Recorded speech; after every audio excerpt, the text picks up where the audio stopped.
ಖ್ಯಾತ ಉದ್ಯಮಿ ಜಿನಿ ದಿಲೀಪ್ ಹನಿ ಕೇಸ್ಗೆ ಸಿಕ್ತು ಬಿಗ್ ಟ್ವಿಸ್ಟ್. ಜಿನಿ ದಿಲೀಪ್ ವಿರುದ್ಧ ಆಪಾದನೆ ಹಿಂದೆ ರಾಜಕೀಯದ ಕರಿನೆರಳು. ತಮ್ಮೂರಿನ ಅಭಿವೃದ್ಧಿಗೆ ಮುಂದಾಗಿದ್ದ ಜಿನಿ ದಿಲೀಪ್ಗೆ ಖೆಡ್ಡ. ಜಿನಿ ದಿಲೀಪ್ ಹನಿ ಪ್ರಕರಣಕ್ಕೆ ಬಿಗ್ ಟ್ವಿಸ್ಟ್ ಸಿಕ್ಕಿದೆ. ಜಿನಿ ದಿಲೀಪ್ ವಿರುದ್ಧ ಆಪಾದನೆ ಹಿಂದೆ ರಾಜಕೀಯದ ನೆರಳು. ತಮ್ಮೂರಿನ ಅಭಿವೃದ್ಧಿಗೆ ಮುಂದಾದ ಜಿನಿ ದಿಲೀಪ್ಗೆ ಖೆಡ್ಡ ತೋಡಲಾಗಿತ್ತ. ತಮ್ಮೂರಿನ ಗ್ರಾಮ ಪಂಚಾಯಿತಿಗೆ ಸಾಕಷ್ಟು ಹಣಕಾಸು ನೆರವು ಕೊಟ್ಟಿದ್ದ ದಿಲೀಪ್, ಆದರೆ ಇದನ್ನ ಸಹಿಸದ ಕಳ್ಳಂಬೆಳ್ಳದ ರಾಜಕೀಯ ಪುಡಾರಿಗಳು ಈ ತರಹದ ಸೂತ್ರವನ್ನ ಹೆಣದ್ರ. ಜಿನಿ ದಿಲೀಪ್ ಜಿಲ್ಲಾ ಪಂಚಾಯತ್ಗೆ ಸ್ಪರ್ಧಿಸಬಹುದು ಎಂಬ ಗುಮಾನಿ ಇದ್ದ ಹಿನ್ನೆಲೆಯಲ್ಲಿ ಹಿಂಗ್ ಮಾಡಲಾಯಿತ. ಜಿನಿ ದಿಲೀಪ್ ವಿರುದ್ಧ ವ್ಯವಸ್ಥಿತ ಪಿತೂರಿ, ಅಮಾಯಕಿಯನ್ನ ಛೂ ಬಿಟ್ಟು ಬೇಳೆ ಬೇಯಿಸಿಕೊಳ್ಳಲು ದುಷ್ಟರ ಕುತಂತ್ರ. ಜಿನಿ ದಿಲೀಪ್ ಹನಿ ಕೇಸಿಗೆ ಒಂದು ಬಿಗ್ ಟ್ವಿಸ್ಟ್ ಸಿಕ್ಕಿದೆ. ಪ್ರಭಾವಿಗಳ ವಿರುದ್ಧ ಕೇಳಿ ಬರುವಂತಹ ಅನೇಕ ಆರೋಪಗಳು ಸುಳ್ಳಾಗಿದೆ. ಅದರರ್ಥ ಪ್ರಭಾವಿಗಳು ತಪ್ಪೇ ಮಾಡೋದಿಲ್ಲ ಅಂತಲ್ಲ. ಅನೇಕ ಪ್ರಭಾವಿಗಳ ಹೆಸರನ್ನ ದುರುಪಯೋಗ ಪಡಿಸಿಕೊಂಡು ಜೊತೆಗೆ ಆತನ ಸಾಧನೆಯನ್ನ ಕೆಣಕುವ ಮತ್ತು ಕಮರಿಸುವ ಪ್ರಯತ್ನಗಳು ಅನೇಕ ಪ್ರಕರಣದಲ್ಲಿ ಗಮನಿಸಿದ್ದೀವಿ. ಆದರೆ ಸಂಭಾವ್ಯ ಪ್ರಭಾವಿಗಳ ವ್ಯಕ್ತಿಗಳ ಬಗ್ಗೆ ಮಾತನಾಡ್ತಿರೋದು. ಅದರರ್ಥ ಪ್ರಭಾವಿಗಳೆಲ್ಲರೂ ಉತ್ತಮ ಸಾಕ್ಷ್ಯಗಳು ಅನ್ನೋಂಥದ್ದಲ್ಲ. ಸೊ ಜಿನಿ ದಿಲೀಪ್ ಪ್ರಕರಣದಲ್ಲೂ ಕೂಡ ಇದೇ ತರಹ ಆಗಿರಬಹುದು ಅಂತ ಶಂಕಿಸಲಾಗಿದೆ. ಜಿನಿ ದಿಲೀಪ್ ವಿರುದ್ಧ ಆಪಾದನೆ ಹಿಂದೆ ರಾಜಕೀಯ ನೆರಳು. ತಮ್ಮೂರಿನ ಅಭಿವೃದ್ಧಿಗೆ ಮುಂದಾದ ಜಿನಿ ದಿಲೀಪ್ ಈ ಮನುಷ್ಯ ಪಾಪ ಉದ್ಯಮಿ. ಆತ ತನ್ನ ಉದ್ಯಮಕ್ಕೆ ಮಾತ್ರ ಸೀಮಿತವಾಗದೆ ರಾಜಕೀಯ ಕಳಕಳಿಯನ್ನು ಇಟ್ಕೊಂಡಿದ್ದ, ಸಾಮಾಜಿಕ ಕಳಕಳಿಯನ್ನು ಇಟ್ಟುಕೊಂಡಿದ್ದ. ಪ್ರತಿ ಹಬ್ಬಕ್ಕೂ ಊರವರಿಗೆ ಸಹಾಯ ಮಾಡೋ ಮನೋಭಾವ ಒಬ್ಬ ಉದ್ಯಮಿಗೆ ಇರುತ್ತೆ ಅನ್ನೋದಾದರೆ ಆತನ ರಕ್ತದಲ್ಲಿ ಸಾಮಾಜಿಕ ಕಳಕಳಿ ಇದೆ ಅಂತ ಅರ್ಥ. ಅದರರ್ಥ ಜಿನಿ ದಿಲೀಪನ್ನು ಸಮರ್ಥನೆ ಮಾಡಿಕೊಳ್ಳುವಂಥ ಪ್ರಯತ್ನ ನಮ್ದಲ್ಲ. ಸೊ ಈ ಹಿಂದೆ ಸಂತ್ರಸ್ತೆ ಮಹಿಳೆ ಏನು ಮಾತನಾಡಿದ್ರು ಅದನ್ನೊಂದ್ಸತಿ ಕೇಳಿಸ್ಕೊಳ್ಳಿ. ಎರಗುಂಟಲ್ಲಿ ಕೆಲಸ ಮಾಡ್ತಿರೋದು, ಅಲ್ಲಿ 10 ತಿಂಗಳಿಂದ ಕೆಲಸ ಮಾಡ್ತಿದ್ದೆ. ಅವರು ಮಿಸ್ಬಿಹೇವ್ ಮಾಡ್ತಿದ್ರು, ದಿಲೀಪ್ ಅವರು ಮಿಸ್ಬಿಹೇವ್ ಮಾಡ್ತಿದ್ರು. ಅವರು ಕೈ ಇಟ್ಕೊಂಡು ನಡೆಯೋದು, ಅಸೈಜ್ ಹೋಗಿ ಬಾ ಅಂತ ಕರೆಯೋದು, ನನ್ನ ಹತ್ರ ಬಾ, ನಾನು ನೀನು ರಾಣಿ ತರ ನೋಡ್ಕೊಂತೀನಿ, ನನಗೆಲ್ಲದಕ್ಕೂ ಸಾಥ್ ಕೊಟ್ಟು ನನ್ನ ಜೊತೆ ಇರು, ನಾನು ನಿನ್ನ ಹೆಂಡತಿಗಿಂತ ಹೆಚ್ಚಾಗಿ ನೋಡ್ಕೊಂತೀನಿ ಅಂತ ಹೇಳಿ ಅಸೈಜ್ ಹೋಗಿ ಮಾತಾಡೋದು. ಯಾವ್ದು ಕಂಪ್ನಿ ಕೆಲಸ ಮಾಡ್ತೀರಿ ನೀವು? ನಾನು ಎರಗುಂಟೆ ಚೀನಿ ಕಂಪ್ನಿ. ಎಷ್ಟು ದಿನದಿಂದ ಈ ತರ ಆಗ್ತಾ ಇತ್ತು ತೊಂದ್ರೆ? ಒಂದ್ 6 ತಿಂಗಳಿಂದ ಆಗ್ತಿತ್ತು ಸರ್. ಆದ್ರೆ 15 ದಿನದಿಂದ ಜಾಸ್ತಿ ಆಗ್ತೈತೆ. 15 ದಿನದಿಂದ ಜಾಸ್ತಿ ಆಗ್ತಿತ್ತು. ಅವಾಗ ನಾನು ಬೇಡ ಅಂತ ಹೇಳಿ ಚೀನಿ ಕಂಪ್ನಿಯಿಂದ ಡೊನೇಷನ್ ಮಾಡಿದ್ದೆ. 6ನೇ ತಾರೀಕು ನಮ್ಮ ರತ್ನಸಂದ್ರ ಗ್ರಾಮ ಪಂಚಾಯತಿ ಉದ್ಘಾಟನೆ ಆಯ್ತು. ಆ ಗ್ರಾಮ ಪಂಚಾಯತಿಗೆ ಮಿನಿಮಮ್ 15 ಲಕ್ಷ ನನ್ನ ಜೀನಿ ಕಂಪ್ನಿಯಿಂದ ಡೊನೇಷನ್ ಮಾಡಿದ್ದೆ. ಅದು ರಾಜಕೀಯಕ್ಕೆ ಬರ್ತಾರೆ ಇವ್ರ ಹೆಸರು ಹಾಳು ಮಾಡ್ಬೇಕು ಅಂತ ಅಂದು ಖುದ್ದ ಆ ರತ್ನಸಂದ್ರ ಗ್ರಾಮ ಪಂಚಾಯತಿ ಒಬ್ಬ ಸದಸ್ಯನು ಸಮೇತ ಇದರಲ್ಲಿ ಕೈ ಜೋಡಿಸಿದ್ದಾನೆ. ಅವ್ರು ಏನೇ ಆರೋಪ ಮಾಡಿದ್ರು ಸಮೇತ ಅದಕ್ಕೆ ನಾವು ಪ್ರತ್ಯುತ್ತರ ಪೊಲೀಸ್ನವ್ರಿಗೂ ಸಮೇತ ಕೇಳಿದ್ರು. ಅವ್ರಿಗೆ ನಮ್ಮ DVR ಕೊಟ್ಬಿಟ್ಟಿದೀವಿ. ಅಂದ್ರೆ ನಮ್ಮ 86 ಕ್ಯಾಮ್ರಾ ಇರೋಂತ DVR ಕೊಟ್ಟಿದೀವಿ. ಸರ್ ಚೆಕ್ ಮಾಡ್ಕೊಳ್ಳಿ, ಅದ್ರಲ್ಲಿ ಏನಾದ್ರು ನನ್ನ ತಪ್ಪಿದ್ರೆ ಹೇಳಿ ಅಂತ ಹೇಳಿದೀನಿ.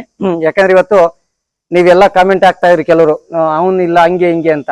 ನಮ್ಮ ಜೀನಿ ಕಂಪ್ನಿ ಹತ್ರ ಬಂದು ಪ್ರತಿಯೊಬ್ರು ಹೆಣ್ಮಕ್ಳನ್ನ ಕೇಳಿ ಯಾವ ತರ ಇದೆ ಅಂತ ಹೇಳ್ತಾರೆ. ನಮ್ಮ ತಾಲೂಕಲ್ಲಿ ಒಂದು ಗ್ರಾಮೀಣ ಮಟ್ಟದಲ್ಲಿ ಒಂದು ಸಂಸ್ಥೆ ಕಟ್ಬೇಕಾದ್ರೆ ಎಷ್ಟು ಕಷ್ಟ ಅಂತ ಗೊತ್ತು. ಅದನ್ನ ಒಂದು ಸಂಸ್ಥೆ ಯಾವ ರೀತಿ ನಡೆಸಬೇಕು ಅಂತ ಗೊತ್ತು. ರಾಜಕೀಯಗಳ ಪುಡಾರಿಗಳಿಂದ, ಅಂದ್ರೆ ಏನು ರಾಜಕೀಯ ಪುಡಾರಿಗಳು. ಯಾಕೆಂದ್ರೆ ನಮ್ಮ ರತ್ನಸಂದ್ರ ಗ್ರಾಮ ಪಂಚಾಯತಿಲಿ ಒಬ್ಬ ಮೆಂಬರು ಯುಗಾದಿ ಹಬ್ಬಕ್ಕೆ ಬಟ್ಟೆ ಬೇಕು ಅಂತಂದ್ರೆ ಗ್ರಾಮ ಪಂಚಾಯತಿ ದುಡ್ಡು ಬೇಕಾಯ್ತು ಅವನಿಗೆ. ಗ್ರಾಮ ಪಂಚಾಯತಿಲಿ ಮಕ್ಳಿಗೆ ಓದಿಸ್ಬೇಕು ಅಂದ್ರೆ ಗ್ರಾಮ ಪಂಚಾಯತಿಯಲ್ಲಿ ಅವ್ರ ಮನೆಗೆ ಏನಾನ ಬೇಕು ಅಂತ ಅಂದ್ರೆ ಪಂಚಾಯತಿ ದುಡ್ಡು ಬೇಕಾಯ್ತು. ನಮ್ಮ ಗ್ರಾಮ ಪಂಚಾಯತಿಲಿ ಅದಕ್ಕೆಲ್ಲ ಕಡಿವಾಣ ಹಾಕಿವಲ್ಲ, ಅವ್ರಿಗೆ ದುಡ್ಡು ತಿನ್ನಕ್ ಆಗ್ದಂಗಾಯ್ತು. ಇನ್ನೊಂದು ಅಂತಂದ್ರೆ ನಮ್ಮ ಜೀನಿ ಕಂಪ್ನಿಯಿಂದ ಮಾಡಿದಂತ ಒಂದು ಅಭಿವೃದ್ಧಿ ಕೆಲಸಕ್ಕೆ ಬಿಲ್ ತಾಂಡ್ರು.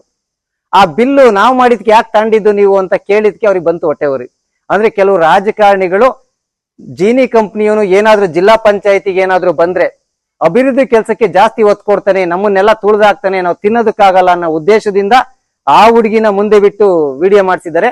ನಿಮ್ಗೆ ಸಂಪೂರ್ಣವಾಗಿ ಆ ಹುಡುಗಿ ಹೇಳಿದೆ 15 ದಿನಗಳಿಂದ ಅಂತ ಕಂಪ್ಲೇಂಟ್ ಏನೋ ಕೊಟ್ಟಿದ್ಯಂತೆ ಅವ್ರ ಕಡೆ ಹೇಳಿದ್ರು.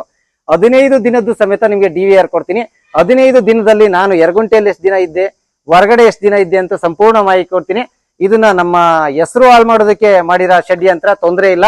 ಇವತ್ತೇನ್ ನನ್ನ ಮೇಲೆ ಹುಡುಗಿ ಬಿಟ್ಟು ಆರೋಪ ಮಾಡ್ಸಿದಿರಲ್ಲ, ಒಂದು ಸಣ್ಣದಾಗ ಒಂದು ಆರೋಪ ಸಾಕ್ಷಿ ತೋರಿಸ್ರಿ. ಒಂದು ಇಲ್ಲ ನಿಮ್ ಕೈಲಾದ್ರೆ 4 ಜನಕ್ಕೆ ಉದ್ಯೋಗ ಕೊಟ್ಟು 4 ಜನಕ್ಕೆ ಅನ್ನ ಹಾಕಿ ನೋಡಿ. ಯಾಕಂದ್ರೆ ಇವತ್ತು ಸಮಾಜ ಸೇವೆ ಮಾಡ್ತಿದ್ದೇನೆ, ರಾಜಕೀಯಕ್ಕೆ ಬರ್ತೇನೆ, ನಾನು ಯಾವುದೇ ಕಾರಣಕ್ಕೂ ರಾಜಕೀಯಕ್ಕೆ ಬರ್ಬೇಕು ಅನ್ನೋ ತಲೆಯಲ್ಲೇ ಇಲ್ಲ. ಯಾಕಂದ್ರೆ ನಮ್ಮ ಸಾಹೇಬ್ರು ಸಮೇತ ಹೇಳ್ತಿದ್ರು ರಾಜಕೀಯಕ್ಕೆ ಬರ್ಬೇಡ ಕಣ, ಒಟ್ಟು ಹೊಲ್ಸು ಅಂತ ಹೇಳ್ತಾ ಇದ್ರು. ರಾಜಕೀಯಕ್ಕೆ ಬರ್ಲೇಬಾರ್ದು ಅನ್ಸಿತ್ತು. ಈಗ ನಿಜ ಹೇಳ್ತಿದ್ದೀನಿ ಸರ್, ಶಿರಾ ತಾಲೂಕಲ್ಲಿ ಯಾವ್ದಾದ್ರು ಒಂದು ಜಿಲ್ಲಾ ಪಂಚಾಯತಿಗೆ ಬಂದೇ ಬರ್ತೀನಿ ಸರ್. ಏನ್ ಇವ್ರು ಯಾವ್ದೋ ಹುಡುಗಿ ನಿಕ್ಕೊಂಡು ಆಟ ಆಡಕ್ ಹೋಗ್ತಿದಾರಲ್ಲ, ಅವ್ರಿಗೆ ತೋರ್ಸ್ಕೊಡ್ತೀನಿ ಅಭಿವೃದ್ಧಿ ಮಾಡೋದು ಹೆಂಗಿ ಅಂತ ತೋರ್ಸ್ಕೊ. ನೀವ್ ಆರೋಪ ಮಾಡಿದಿರಲ್ಲ, ನೀವೇನು ಮೈಕ್ ಇಟ್ಕೊಂಡು ಮಾತಾಡೋ ರಾಮಣ್ಣ, ನೀನ್ ಬಂದು ಒಂದ್ಸರಿ ನಮ್ಮ ಕಂಪ್ನಿ ನೋಡ ಗೊತ್ತಾಗುತ್ತೆ ನಿನಗೆ.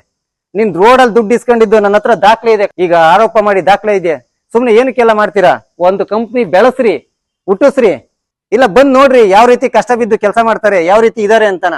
ಬಂದು ಒಂದು ಎಂಪ್ಲಾಯಿದು ಒಂದು 2 ಬೈಟ್ಸ್ ತಾಳ್ರಿ, ನಮ್ಮ ಕೆಲಸ ಮಾಡ್ತಾವ್ರಲ್ಲ ಅವ್ರದ್ದು ಬಂದು ರಿಯಾಲಿಟಿ ತಾಳಿ, ಹೇಳ್ತಾರೆ ಜೀನಿ ಅಂದ್ರೆ ಏನು ಅಂತಾನ.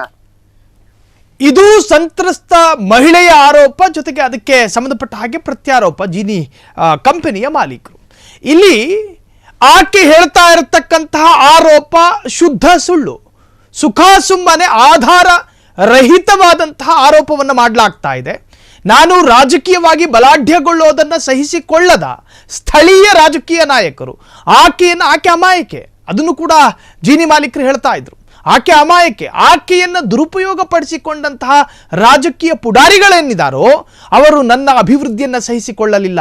ಮುಂದೊಮ್ಮೆ ನಾನು ಸ್ಥಳೀಯ ಎಲೆಕ್ಷನ್ ಕೂಡ ಬರೋದಿದೆ, ಆ ಎಲೆಕ್ಷನ್ನಲ್ಲಿ ನಿಂತುಕೊಳ್ಳೋ ಸಾಧ್ಯತೆಗಳು ಅಥವಾ ಅದರ ಗುಮಾನಿಗಳು ಸಿಕ್ಕಿರಬಹುದು. ಹಾಗಾಗಿ ರಾಜಕೀಯವಾಗಿ ನನ್ನನ್ನು ತಡೆಯೋದಕ್ಕೆ ಈ ತರಹದ ಕುತಂತ್ರವನ್ನು ಮಾಡಲಾಗಿದೆ ಅಂತ ಹೇಳಿ ಜೀನಿ ಕಂಪನಿಯ ಮಾಲೀಕರು ಹೇಳ್ತಾ ಇದ್ದಾರೆ. ಇನ್ನು ಆಕೆ ಹೇಳ್ತಾ ಇರತಕ್ಕಂತಹ ಆರೋಪ ಸತ್ಯವೇ ಆಗಿದ್ರೆ ಆ 15 ದಿನಗಳಲ್ಲಿ ನನ್ನ ಎಲ್ಲಾ ಚಲನವಲನಗಳನ್ನು ಕೂಡ ಸಂಗ್ರಹಿಸಿಟ್ಟುಕೊಂಡಿರುವ CCTV ಫುಟೇಜ್ಗಳನ್ನು ಪರಿಶೀಲಿಸಬಹುದು. ಓಪನ್ ಚಾಲೆಂಜ್ ಹಾಕ್ತಾ ಇದ್ದಾರೆ. ಪೊಲೀಸರಿಗೂ ಮತ್ತು ಕಾನೂನಿನ ಚೌಕಟ್ಟಿನಲ್ಲಿ ಯಾವ್ಯಾವ ಇಲಾಖೆಗಳು ಬರ್ತಾವೋ ಅವರೆಲ್ಲರೂ ಬಂದು ನನ್ನನ್ನು ತನಿಖೆಗೆ ಒಳಪಡಿಸಲಿ. ನನ್ನಲ್ಲಿ ದಾಖಲೆಗಳಿದ್ದಾವೆ, ನಾನು ಆಕೆಯನ್ನು ಶೆಡ್ಡಿಗೂ ಕರೆದಿಲ್ಲ, ಆಕೆಯ ಕೈಯೂ ಮುಟ್ಟಿಲ್ಲ, ಆಕೆಯ ಶರೀರವನ್ನು ಎಳೆದಿಲ್ಲ. ಇದು ಜೀನಿ ಕಂಪನಿಯ ಮಾಲೀಕರು ಹೇಳ್ತಿರುವಂತಹದ್ದು. ಜೊತೆಗೆ ಈ ಕಂಪನಿ ಅಥವಾ ಜೀನಿ ಕಂಪನಿಯ ಬಗೆಗಿನ ಪ್ರಕರಣಕ್ಕೆ ಸಂಬಂಧಪಟ್ಟ ಹಾಗೆ ಸಾಕಷ್ಟು ಹೊಸ ಅಪ್ಡೇಟ್ಸ್ಗಳನ್ನು ಇವತ್ತಿನ 3 ಗಂಟೆಯ ಕಾರ್ಯಕ್ರಮದಲ್ಲಿ ವಿವರಿಸಲಿದ್ದೇವೆ.